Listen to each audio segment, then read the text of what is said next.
Hello, everyone out there in the world. My name is Sam Rubenstein, and it is time for a monthly featured artist and an episode of Balcony Chats. And I'm very excited to be here. We have a fancy new countdown clock, and we were able to put our logo in, and we have an amazing guest um, who, there's a. I'm very excited to have. So I'm going to take a moment, quickly introduce them before I bring them on. So, this person is a two-time poet, published poet.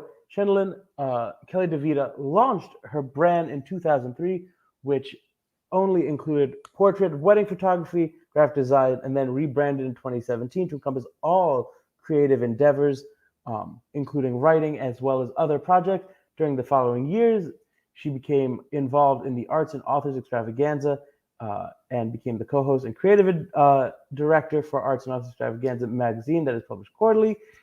She has published a wedding planner as well as done many other things. I could keep going with this introduction for a while, but let's welcome to the stream Shandylynn Kelly DeVita. Hi, Kelly. Hi, Sam. How are you doing? I feel like, we've been talking for like 15 minutes, but how are you doing? I'm doing well. How about you? I'm doing really well. So I tried to give as much of an introduction as I can, but I feel like I never do as strong of a job. So in your own words, who are you? So I am an artist, an author, and creative mind that I've been photographing since I was a kid. My first real photographs were of the Arizona area. I used to go down there and visit my grandparents and take my little camera that my grandfather gave me. Very nice. That was where I was going to start. You have been taking photographs since around, like you said, 1992, and back then the world of photography was a very different thing. I remember even when I was a kid, we had the dark rooms, and now everyone can claim to be a photographer on an iPhone. Yes. What do you think some of the biggest changes have been? Well, so when I was photographing that young, I actually didn't have access to the darkroom. So I didn't have access to the science of it. I was still cultivating my creative eye, which I feel is very important for photographers. But as I went through college and went through school for my degree in photography, right then is when you were right on the cusp of switching over from the darkroom to your digital darkroom, which is what Photoshop and Lightroom are. My degree is in digital imaging of photography, but I also learned the science behind the darkroom. Because if you don't know the darkroom, you can't use Photoshop, to tell you the truth. Oh, I've not heard that, and that might also explain why I'm not good at Photoshop yet. I'll explain it to you, Sam. We'll get you there. Please and thank you. I will always accept that help.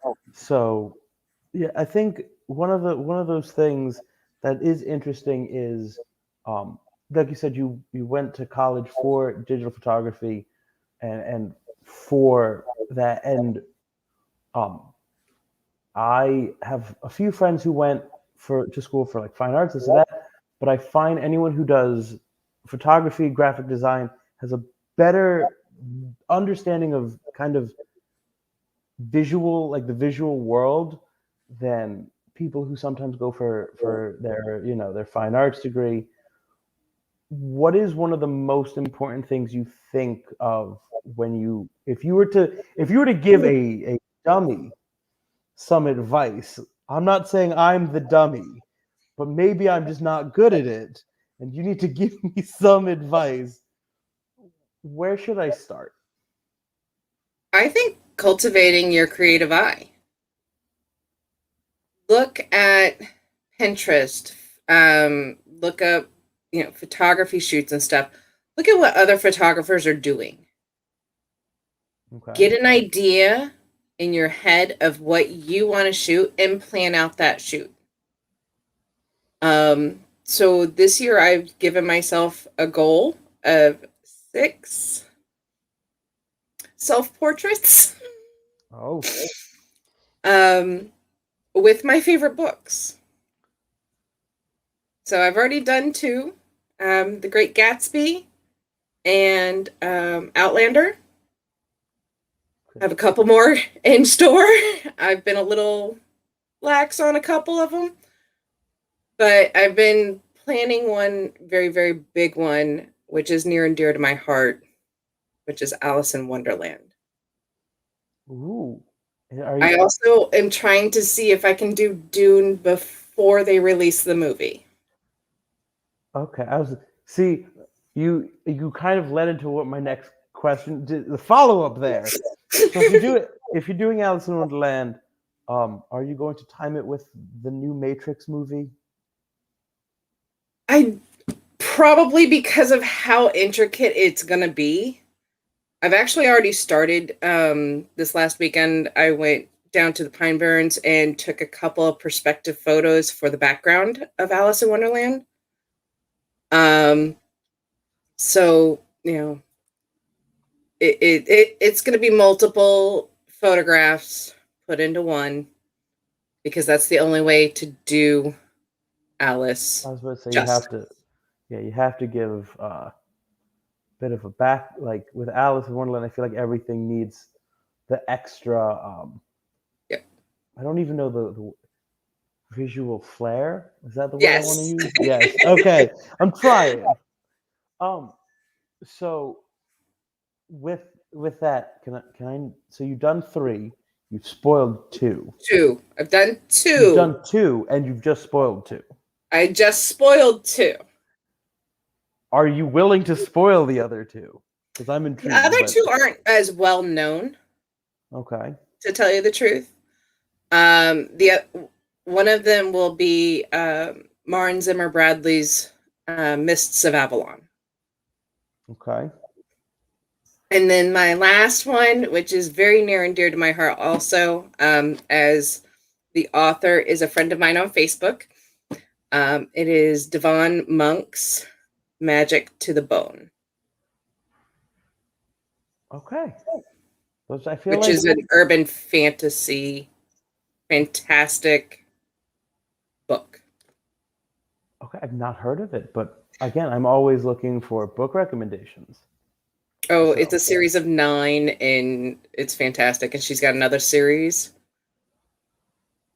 for Ordinary Oregon. You would love it. It's fantastic. I will have to add it to my giant to read list. Yeah, I got like 3,000 books to read.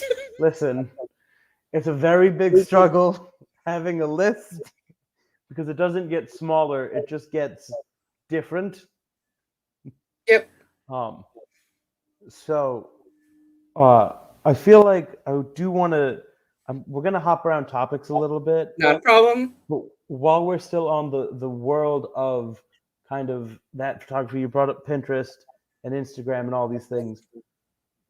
Do you think that with all the filters and easy ways to kind of change photos, is it better or worse for the art side of photography? Yes and no. Either way.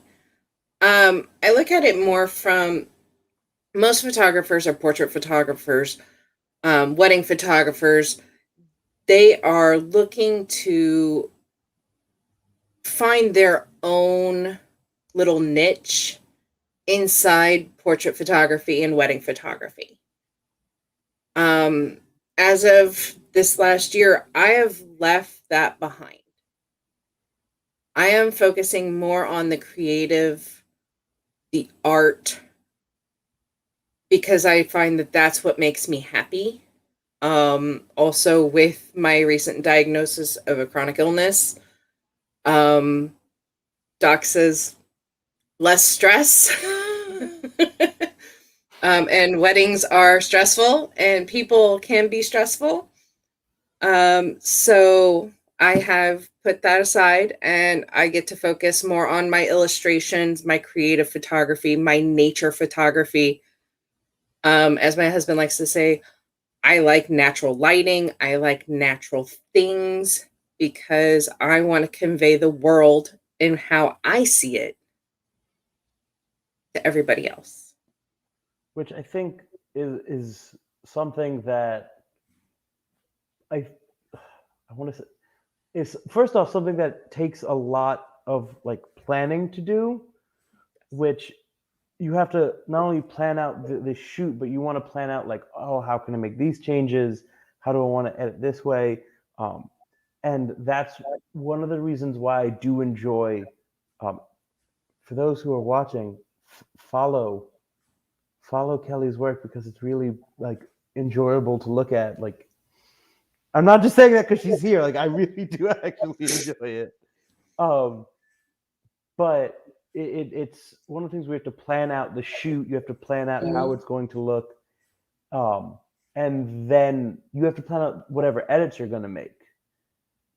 Yes, but you always have to keep an open mind, because stuff can happen around you at a moment's notice and change things. My 2015 shoot of the super moon eclipse, blood super blue moon, whatever it was in 2015, I set up on the east side of Tucson to photograph this moon coming over the Rincon Mountains. Okay. I was set up 2 hours beforehand because I wanted to make sure I had my spot. Had I not looked around, I wouldn't have gotten some of my best photos as the sun set in the opposite direction. So is it one of those always kind of be ready and to find the shot? Yep. Okay. And keep an open eye and keep an open mind. So that's when you're saying like that creative eye, that's what you're talking about, is that moment of trying to find, like, you just suddenly see it kind of pops out to you. Oh yeah. Yeah, because I will tell you, the clouds were like cotton candy in a dark blue sky to the south. But if you turn to the west, it was fire red and orange and pink, and then the clouds had purple and blue in them, all with saguaro cactus and mountains in the background. This sounds really like wonderful. It was breathtaking. So cool. No, like there's a like the way, not only that, the way you describe it is so detailed, and like I'm a word person, so my ability to convey visuals is like very much stuck to my words. Mm-hmm. And so it was very well said, and so I really enjoyed the very clear visuals, which goes into, see, there's a trail here. You started writing again, you said about 2017. Yes, actually it was 2016, 2017. I started having lots of pain from my chronic illness. I couldn't go out without knowing where a bathroom was with my pain and everything. So I started writing again. Now, my husband and I met playing RPGs. RPG, your old Dungeon and Dragons. I was going to say, are they tabletop RPGs? Yes. Yes, and actually it was Big Eye Small Mouth. It was a Canadian-based RPG game. Best anime game there is. Thank you, Mark McKenyon. He's the author. He's fantastic. The plugs. We're plugging everyone today. We're going to plug everybody. But my husband I was running a game at that point. I was GM. I was your game master. And he's always loved my storytelling. So we were gaming, and I came up with this character concept, and I fell in love with her. So I decided that I was going to start writing a series around her. But then I got too sick to finish her. So that is actually still in the works. Okay. So it's revisiting the topic. Mm-hmm. So I always have this issue whenever I go back and revisit something that I worked on, previously. That I always kind of look at myself and go, I shouldn't have done that. Like, this wasn't the way I liked it. How has it been? I got 24 chapters. I will rewrite.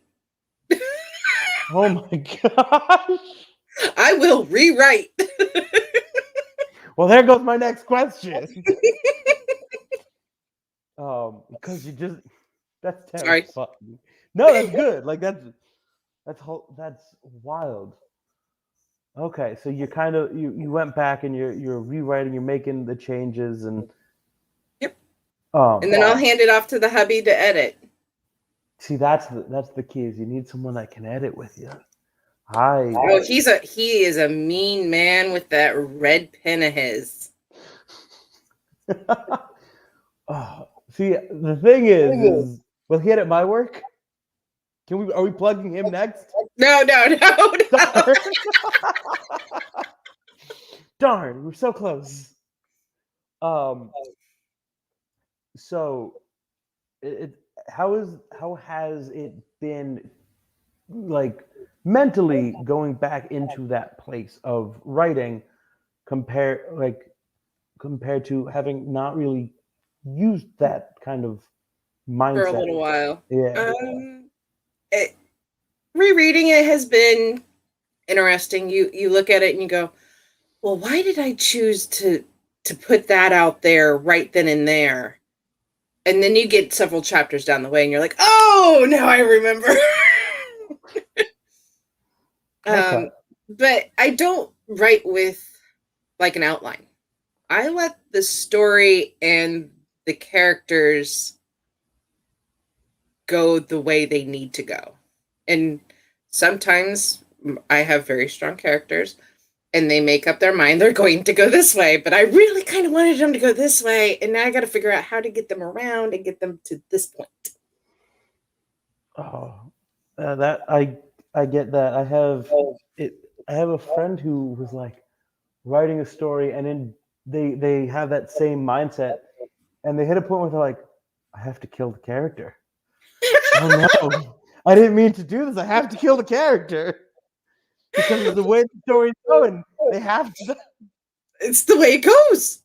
It's the way it goes. And they're like, I tried to come out, it just doesn't come out naturally, so they have to die. And I was like, okay, we could go back, make changes. No, they have to die.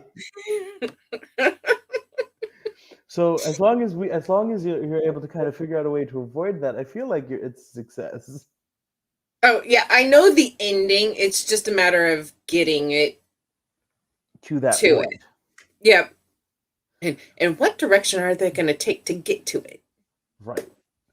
So yeah, but I took a pause. Yeah, no, I a couple years. It's always, I always find it like wonderful when I talk to people who are going back to writing, because they have a very different perspective than people who have been just kind of, I hate to use myself as an example to sound this way, but people who just kind of slog it out like consistently, where I'm just like, am I writing today? Yeah. Okay. Like there's a different mindset that a lot of times people have in it. So I can see that, and the fact is, there's a different mindset coming at it from an artistic point of view versus being your normal wordsmith.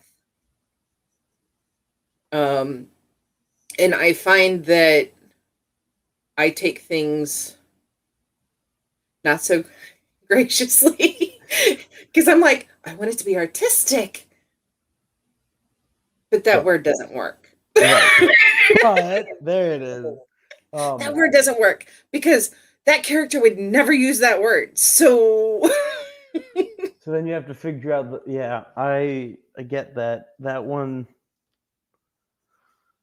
I find that one of the things that when I write story-based characters, or depending on what it is, there's a level of comfort language that you have to kind of think about how they may be talking. And sometimes it could lead to falling into a trap where you kind of write your comfort language in. So it can be a little bit tricky sometimes. I've noticed that for myself when I do the longer projects. Like, this character can't devolve into me. It's just not how it works. So on the topic of writing, you published and put out and sell and offer a book, a wedding planning book. I did. And I don't think it would have come to fruition had it not been for my doctor and Kimberly Ross Hollingsworth. Plug. To tell you the truth. Plug. So the doctor told me I had to cut down on stress. Which means cutting weddings and people out of my photography. Right. Because I can't quit my day job. Right. And I can't plug that. That's fair. That's fair. But so, I got that news last year. And I trying to think, what can I do? What can I still do that would benefit couples? And I got to thinking, I'm like, okay, maybe. But Kim's actually the one who really gave me the idea, because she was doing her own planner. And it's just a normal planner journal. Gorgeous, by the way. And I happened to see it as we were working on the Arts and Authors Magazine issue 2. And I was like, what is that? And she's like, oh, I'm doing a planner. It's fantastic. I was like, wait a second. I can do a planner. I should do a planner for weddings. Wait. Really? And the funny thing is, I actually had a lot of it already together, because back in 2016, I had not only planned and photographed my brother's wedding from Tucson, Arizona, while he was getting married in Kansas City, Missouri. So I had a lot of it written down that I had sent to my sister-in-law. And I was making sure, going through it, making sure these are right. I ran some of it by her, saying, hey, if you were getting married again, would you buy this? Yeah. Ran some of it by Kim. In fact, Kim's daughters are, I will actually end up photographing their weddings because they are family. It's a family. There's a family policy. It's a family thing. They won't stress me out, and I could tell them to. Not like they'd listen to me though. Right. But so I got to putting it together, and it turns out it's like 159 pages long. But Sam, this thing has got 12 months worth of checklists telling you what to do 12 months out, what to do 11 months out, 10 months out, 9, 8, 7, 6, 5, 4, 3, 2, 1. Oh my gosh.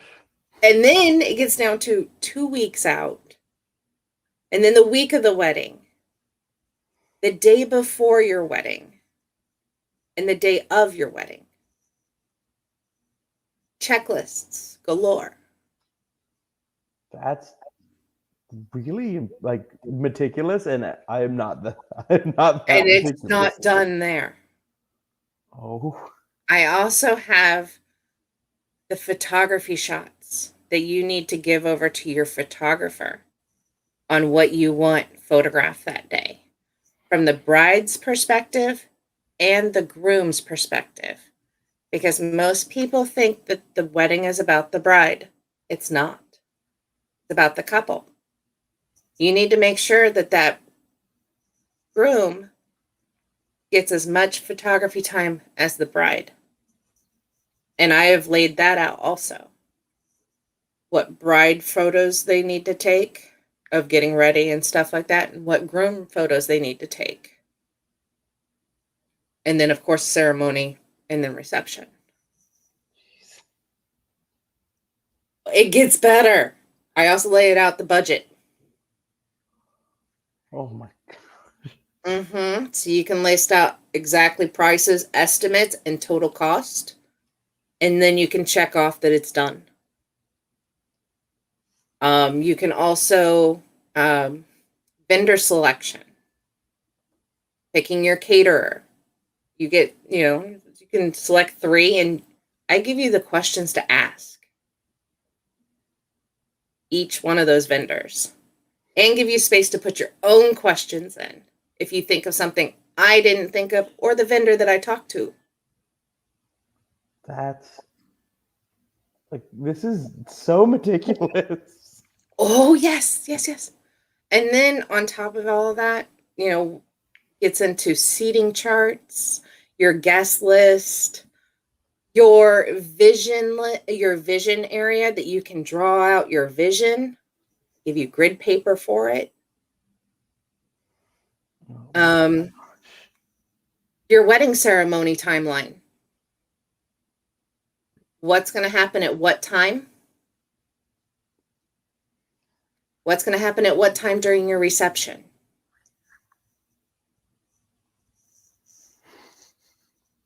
Then on top of that, I also give you a wedding day emergency checklist of things you need to take with you to the wedding venue because you know something's going to happen.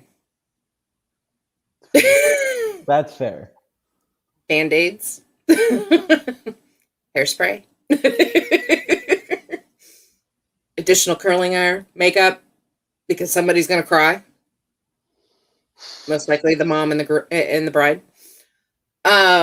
Yes. This is intense. I love this. And then on top of that, I give you 52 weeks worth of blank pages for your planner to write down what you're going to do each and every day. And then after that, I throw in a honeymoon planner with the budget, your locations, your flight information you can write down, all of that. And the great part is that I also, in the vendor area, give you a quick reference sheet so you can write down all of your vendors on one page in case something goes wrong. And you can hand that over to your maid or matron of honor and say, all these vendors, they're not doing something. Oh my gosh. Yes. Because that's also where it needs to be on wedding day. The bride and groom should not touch anything. It should be the best man and the maid of honor handling everything. No bride, no groom should be stressed out at all. They shouldn't even know that there's an issue. Okay. It's their day to celebrate. Yeah, no, I agree. I'm just now like thinking back to every wedding I've ever gone to and or was in and or will be in at any point in my life. Can I even like, there's so much, I have so many questions now, so I'm gonna kind of speed round some of it, Okay. to it, but I have so many. So I guess we'll do the speed round. Number one, most important thing for a wedding. If you could pick, what's that most important thing? The most important thing is actually your photographs, because those are going to be the things that stay with you in the future to give you those images of that day. Okay. Most people spend more money on the dress and location and all that. I get that. But make sure you're compatible with your photographer and make sure that you have that relationship. You want to be able to sit down with your photographer, have coffee with them, hang out. Because if they understand you, they're going to photograph the most beautiful wedding that you have ever seen. And those images you're going to carry those images with you for the rest of your life. Because that's all you're going to have. Because as a bride, as a groom, things are going to happen in such a whirlwind, you're not going to remember everything. You're not going to get to see everything. Those photographs are going to be what take you back to your day every single time. Okay. Follow up, because I've got like 8 running through my head right now. So follow up. What is the most overrated part of a wedding? What's the most overrated part of the wedding? There's really not. Okay. Each piece is important, but maybe the officiant, Okay. depending on your views, if you're religious or whatnot. Okay. For me, it would be the officiant. I wouldn't pay somebody to do that. I'd say, hey, Kim, get registered online, and I want you to officiate my wedding.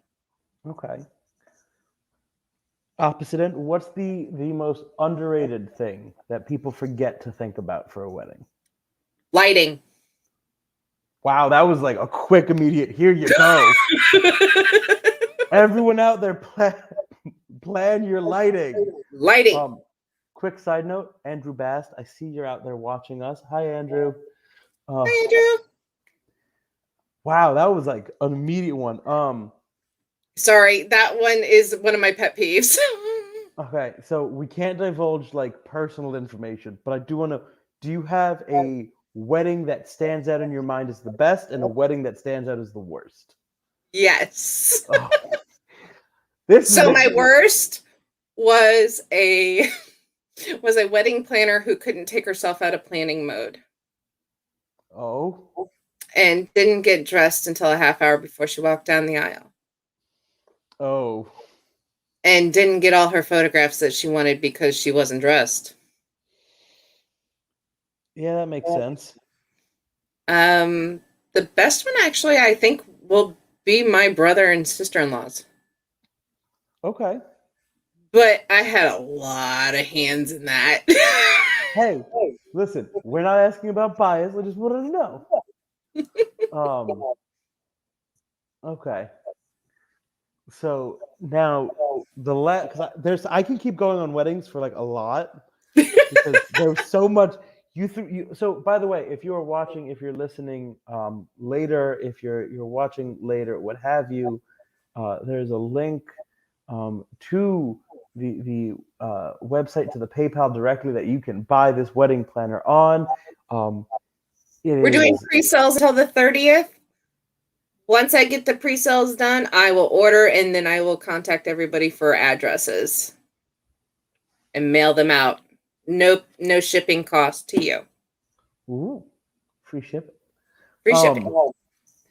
So my last question, and I feel like this is kind of, there's a stereotype in weddings of the bride being like the bridezilla, but I don't believe in stereotypes.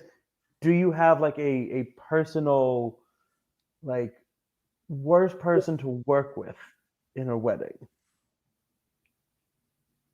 Like one of those like weird wedding horror stories. No, I think my main horror story is the wedding planner who couldn't take herself out of planning mode, to tell Okay. you the truth. Um, a lot of my other clients listened to me when I recommended things. Um, since, I'd been photographing weddings for years, so they didn't have that problem. She just couldn't get herself out of that mode, unfortunately. Gotcha.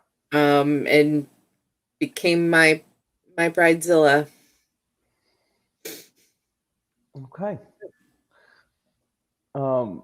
So I feel like, is there anything else that I've missed on weddings? I feel like we went through so much. There is a lot there. There really is. But Uh, when you're talking to a vendor, I recommend asking a bunch of questions, but not just making sure they tick those boxes off. Especially the ones that are going to be involved. Your photographer, your DJ, your band, your officiant. Those who are going to be there, maybe bartenders or something like that. Make sure you get along with them personally, because that will help your wedding so you don't have friction right. during that time frame. Be an affable person. And always feed your photographer and your band or your DJ. Always feed them. Okay. So for those who are listening, you've heard it here. Here's everything you need to know. Well, not everything. A lot. Here's a lot. The basics of what you need to know. If you want to learn more, you're gonna need to get Kelly's book. It's just how it works. That is how it works. So, going kind of forward, because we got to a lot, and like I'm now thinking of like I said, I'm thinking of every wedding I've ever gone to. And one of the things that I think often, people look at are, like you said, those wedding photos, and I think that one of the best things about good wedding photography is that kind of blending of these beautiful images that really highlight the relationship. I think there's a level of artistry to that. There is. What do you think makes a good wedding photo? What do you need to do? You've got to watch for the moments, because a lot of them are candid.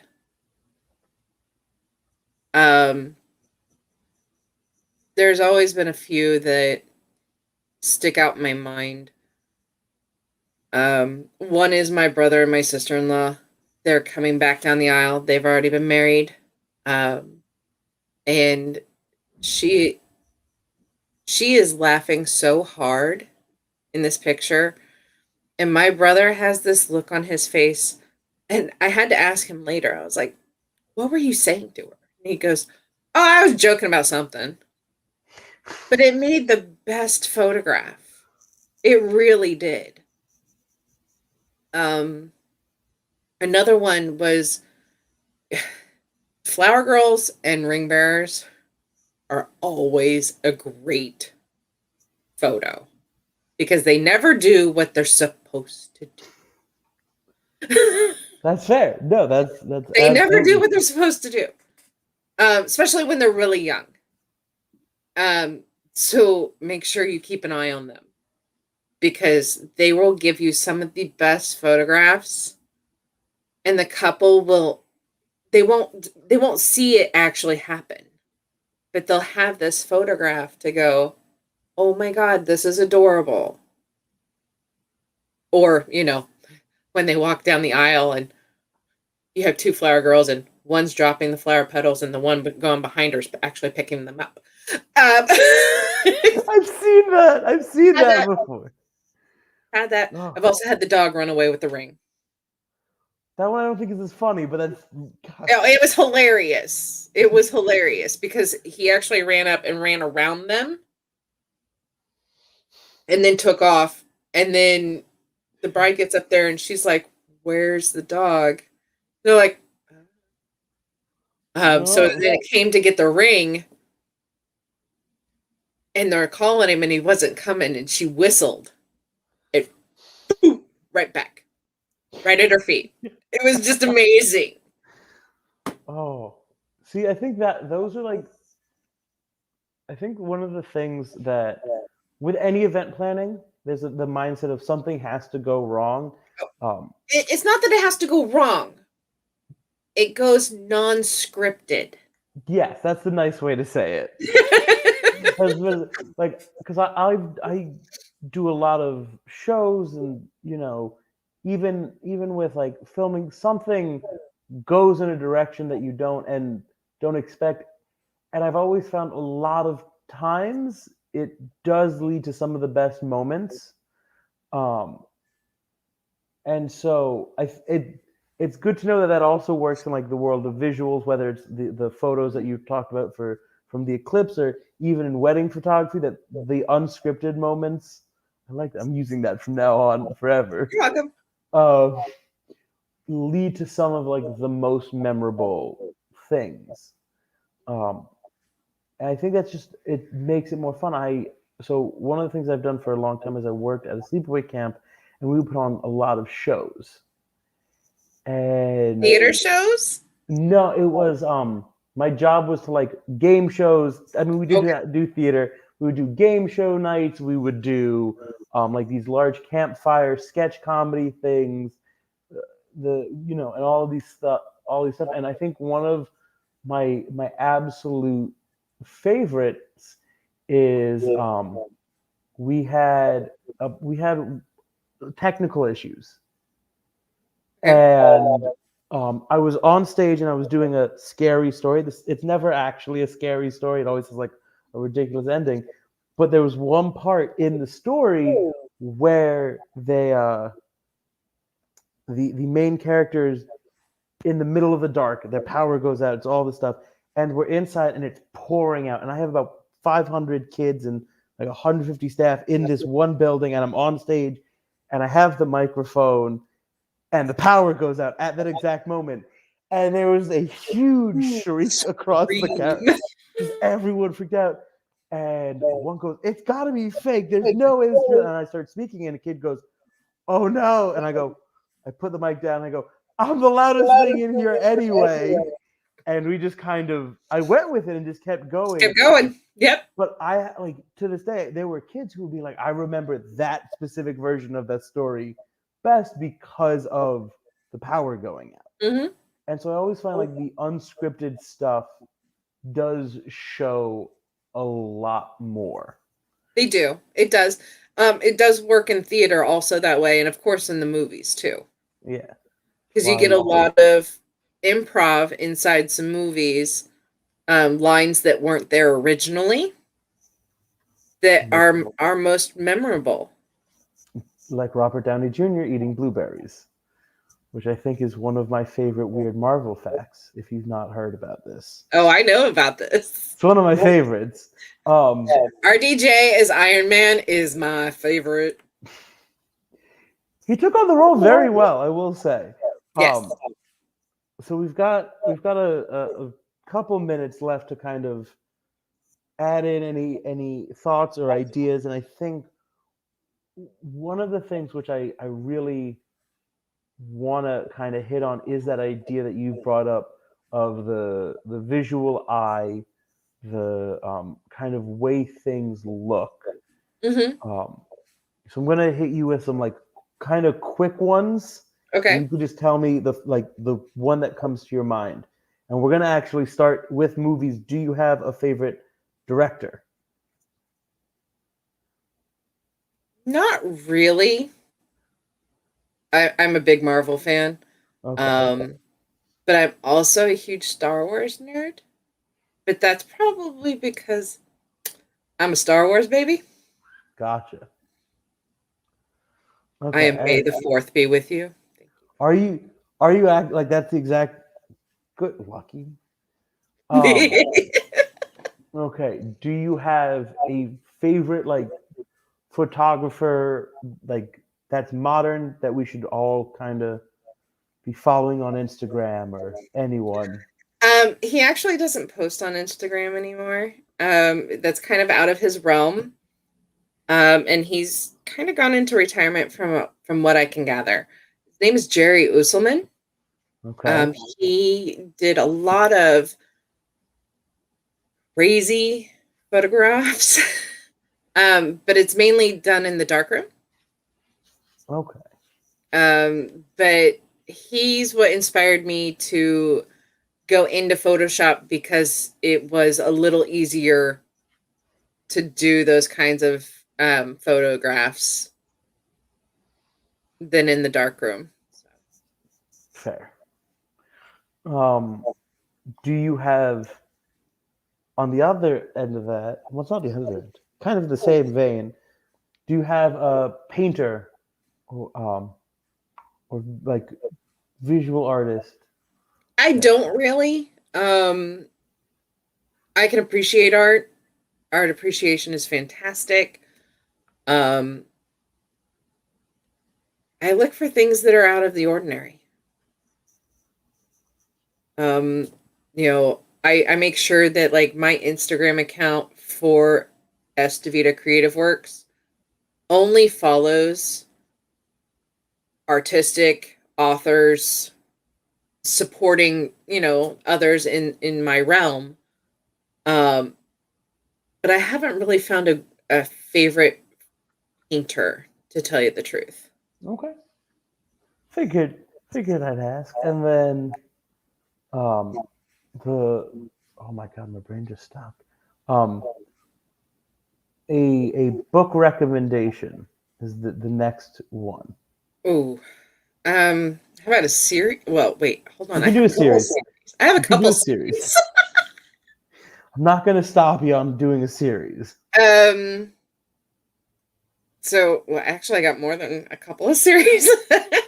I will limit it at some point. The Darkover series by Maren Zimmer Bradley. Fantastic, written out of order. It's awesome. She passed away in 97, left several books unfinished. So authors are picking them up, finishing them that have written with her in the past. And then the other two series are actually by my friend Devon Monk. It's the Allie Beckstrom series, which is Magic to the Bone. Okay. And then her Ordinary Oregon series. Okay. Um, And she knits like I do. That's another thing. I knit and crochet. So it's true. I've seen it. It's very nice. Just gonna we're plugging. Yeah. it's still going. Oh, that threw me off from where I was gonna go. Yes. So I was like, yes. Um, so I have about two more questions left.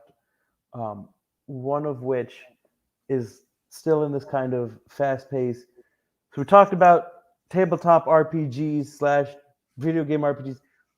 What's an underrated RPG that we should all be reading and or playing and or following along? Jeez. So one of my favorites is Big Eye Small Mouth. They just came out with 5th edition, I think. Just not widely known.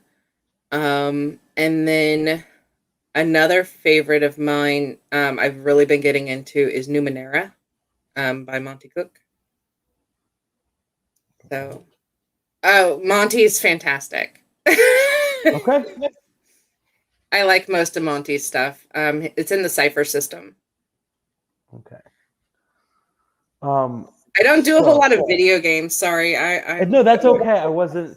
I knew you'd. I wasn't sure. Some people do both. Some people only do one or the other. So with that, I have a few things that I want to quickly throw in. Yeah.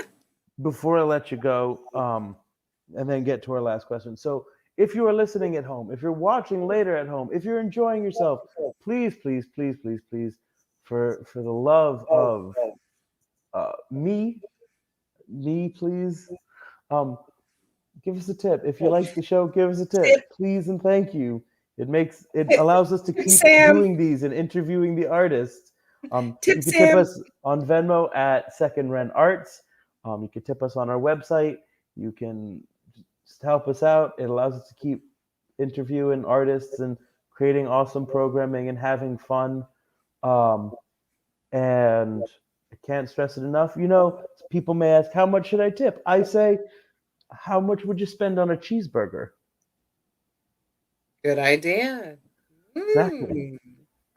Mm. Uh, and then additionally, starting, additionally next week, we have on Monday our panel discussion on the New Jersey poetry scene with Sarah.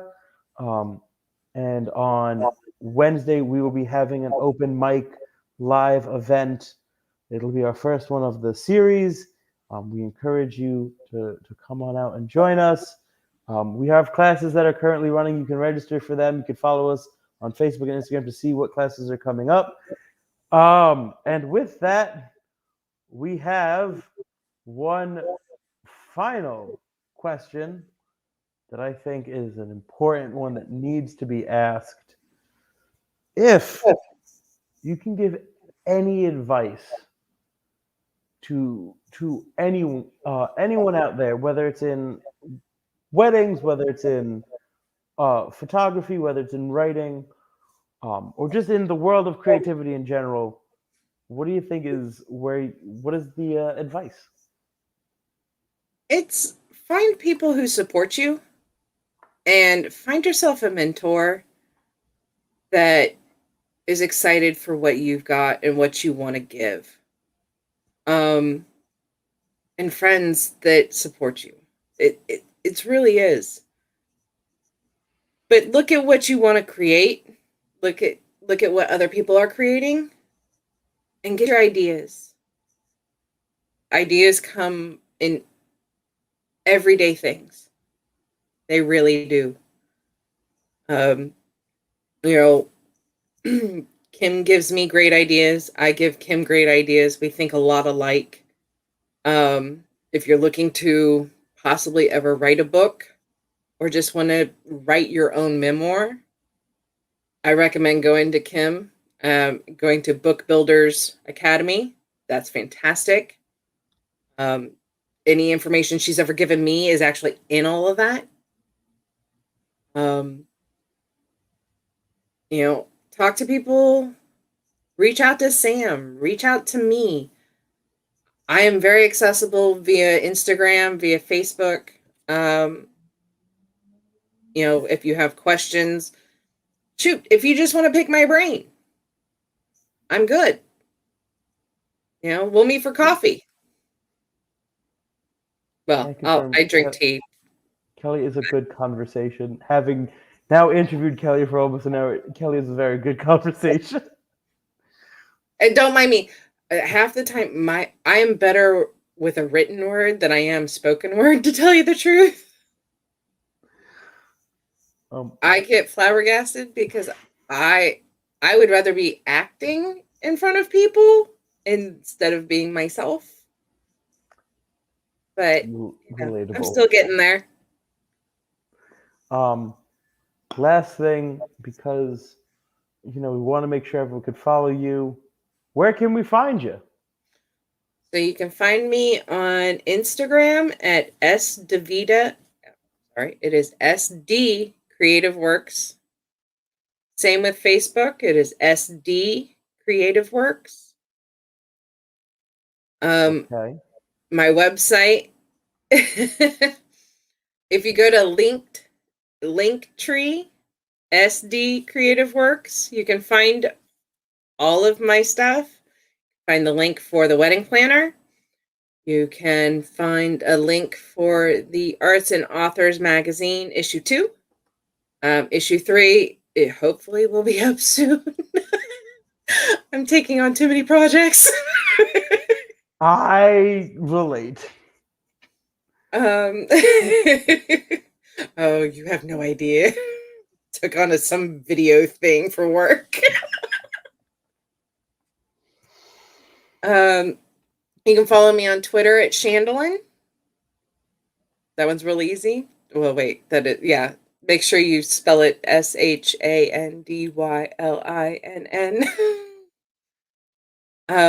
And TikTok. I I just have a TikTok. a second there. You disappeared on me. Just a second.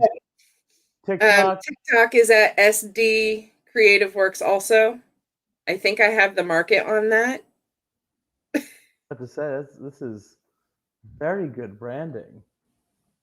Yeah, and the website is sd-creativeworks.com. Okay. So for those who are following right now, I was able to. That did not upload correctly. No. Oh no, what? Did it not go? It didn't upload correctly. I'm gonna try that again. Which one didn't you have? There's the Facebook one, and there is the website. I just shot you the link tree. I had that. I upload it for some reason like combined them the first time I uploaded them as like into one large impossible thing. So the link tree will have all of them. Yeah. Because it's got Facebook, Twitter, Instagram, Pinterest, and email, along with my blog. And you forgot about the blog. We got away from the vlog. We did. We got so distracted. There were so many important things, which essentially means we're gonna have to have you back. That's what it means. Well, I'll leave you with this little tidbit, Samuel. I have 2 beta readers reading a short story right now for ebooks, which will be your intro to Eris Fraser.